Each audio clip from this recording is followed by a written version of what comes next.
নমস্কার বন্ধুরা, Ayurveda cure YouTube চ্যানেলে সকলকে স্বাগত।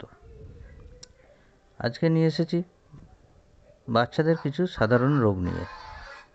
জন্মাবার পর 5 বছর বয়স পর্যন্ত শিশুর যত্নের প্রতি খেয়াল রাখা খুব জরুরি। এই সময়কালে তাদের শরীরের রক্ত, মাংস, মস্তিষ্ক সহ প্রায় সমস্ত অঙ্গ প্রত্যঙ্গ বিকশিত হয়। এই সময় সামান্য একটু অযত্নে অবহেলা করলে চট করে রোগগ্রস্ত হয়ে যায়। কোনো রোগ হলে তাদের শারীরিক ও মানসিক বিকাশকে প্রতিহত করে দেয়। এই বয়সে বাচ্চাদের প্রয়াস ছোটোখাটো নানান রোগ হয়।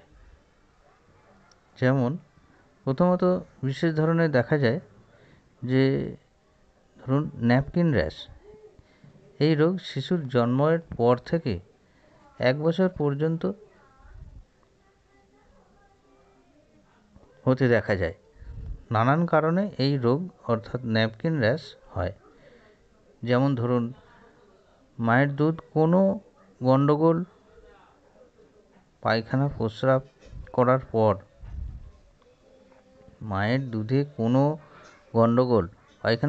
করার পর বা স্নানের পর ওই সব জায়গাগুলো ভালো করে না শুকোলে ছোট ছোট ফুসকুড়ি বেরোয়, যেগুলো ভীষণ চুলকায়, কখনো কখনো বেশ জ্বালাও করে।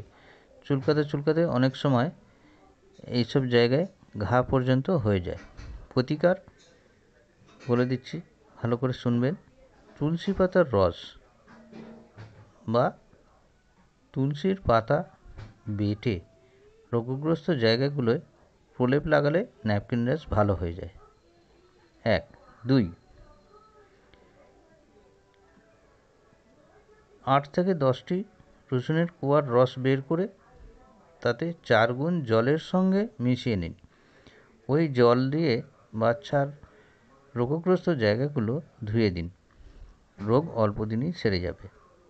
এছাড়া বাজারে এখন অনেক বেবি পাউডার বেরিয়েছে, শুকনো অবস্থায় ওই জায়গাগুলো ভালো করে পাউডার মাখিয়ে দিন। 3 নম্বর হচ্ছে মাখনের মধ্যে হলুদ মিশিয়ে প্রলেপ তৈরি করে ফুসকুড়ি ওঠার জায়গাগুলোতে লেপন করলে ন্যাপকিন র্যাশ ভালো হয়ে যায়।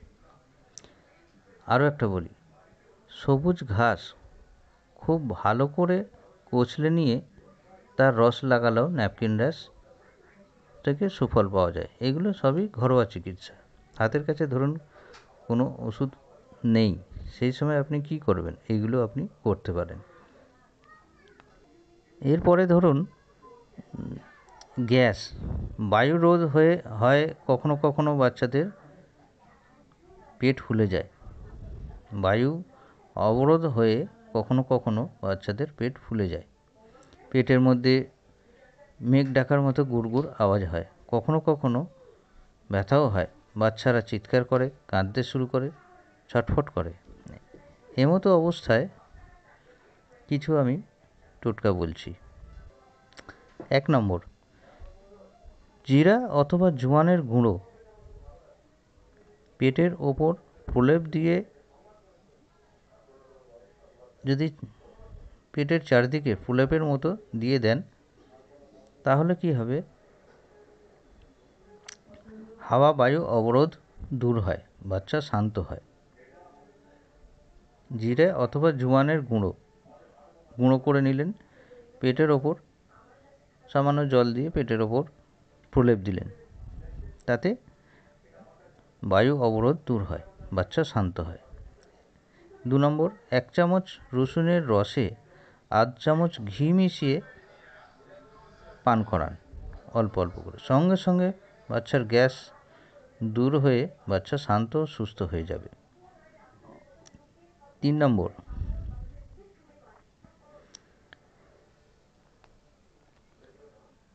একটা সর্ষের দানার মতো হিং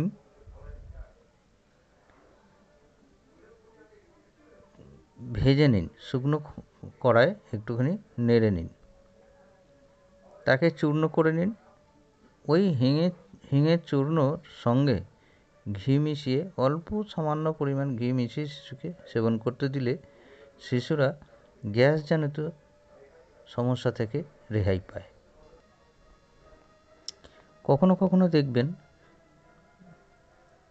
যে শিশুদের প্রায়ই দেখা যায় হেঁচকি উঠতে। অবশ্য শিশু বিশেষজ্ঞরা একে লাভদায়ক বলে মনে করেন, কারণ এই হেঁচকি হলো শরীরের বিকাশের লক্ষণ। হেঁচকিতে শরীরের অঙ্গ প্রত্যঙ্গ বাড়ে এবং সুস্থ সবল থাকে।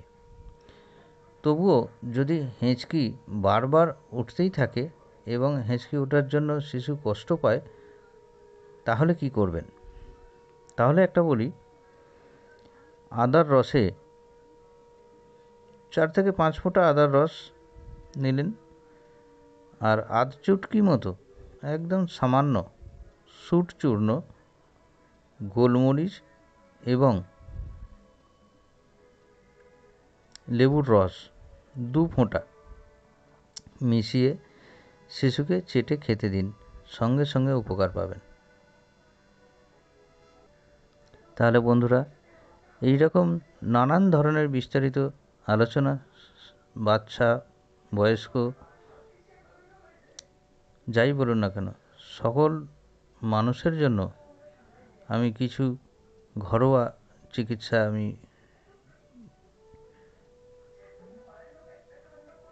নিয়ে আসার চেষ্টা করছি আপনাদের কাছে, যাতে আপনারা সকলেই ভালো থাকুন, সুস্থ থাকুন। আজ এই পর্যন্ত। আগামী ভিডিওয়ে আমি আরও নতুন নতুন কিছু প্রতিকার নিয়ে আপনাদের সামনে হাজির হব। নমস্কার।